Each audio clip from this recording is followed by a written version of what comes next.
No, some people have different birthmarks for different reasons. Um, Gray hair is just one of the signs that could be, not definitely is, but could be a sign from heaven that they're calling you in Shammai, meaning that they're trying to wake you up to do tshuva. But if a person, let's say for example, is a albino, he's albino. There's no color pigmentation in all of his body, his eyes, his eyelashes, everything is white. That's not a sign that he's 3 years old. He's not. So that's not necessarily a sign. It could be a sign, but it's not necessarily. But birthmarks come from different reasons. For example, if somebody's born with a birthmark on their side, on their head, different body parts, that is usually connected to their previous carnation. There's a very famous story that was publicized of a little boy, and you could see the movie of this. It's on the internet. A little boy, when he started speaking, he kept waking up in the middle of the night from a nightmare, the same recurring nightmare that he's being murdered. And his parents would tell him, ask him what happened. He keep telling the same story. Oh, he's killing me again. He's killing me again. He goes, who's killing you? How do you even know about killing you? 3 years old. This is before every house has a television like today. And games that kill people for fun, even if you're 3 years old. Oh, this is like maybe 30 years ago, before the parents ruined the generation. So now, the little boy is scared. Every night he's waking up. It's called night terrors. So they took him to a psychiatrist. And B'siyata Dishmaya, Mamash, for heaven wanted this to be known.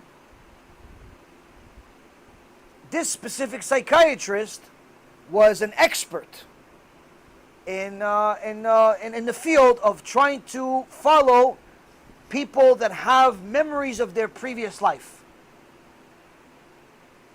In the movie that Rav Mizrahi Sheikhye did called Life After Death, there's many of these types of stories in that movie.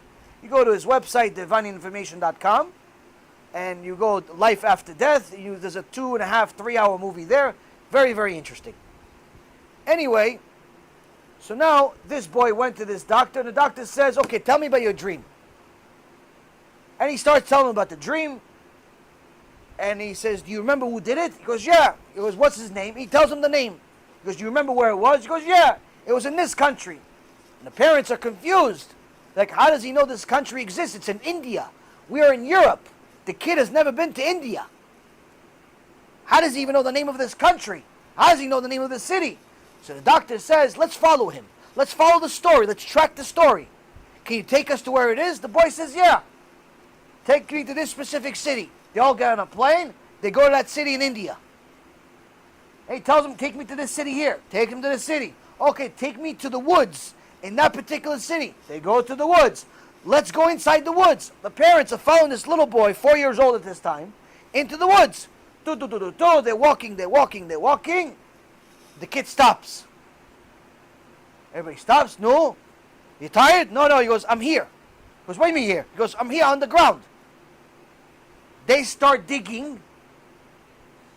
They find the body. Right next to the body is the murder weapon, the axe. And in the middle of the skull of this body is a mark that the axe made an indent. Hit his head. The boy had a birthmark right over here.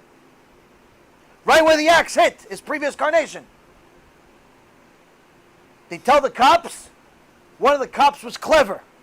Says, young man, what's this guy's last name? Who is this guy? Because until now they only know one name.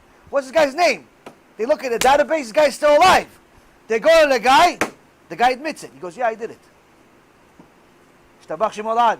This is a goy, he's not a Jew. And there's many stories like this.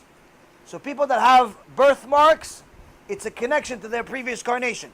Now please, I'm warning you, don't start sending me pictures on WhatsApp of your birthmarks. I'm not a psychiatrist or a Navi, nor am I interested in your birthmarks.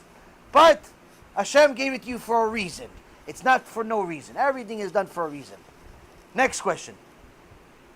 Last time I said something about dreams. Since then, I'm being tortured with at least 5 dreams a day. Everybody made me a dream whisperer. Every day I get somebody's dream. Oh, I dreamt that my dog was limping. Does it mean something bad? Do you have a dog? No, but I had one in the dream. Okay, so I don't know, maybe it means that one day you'll have a dog and the dog's gonna have 3 legs. And what do you want for my life? Go ask the dog. Go ask the dog in a dream. Everybody thinks that their dream is like Nebuchadnezzar. It's the prophecy. 99% of your dreams are nonsense. But generally speaking, there's always a reason for everything.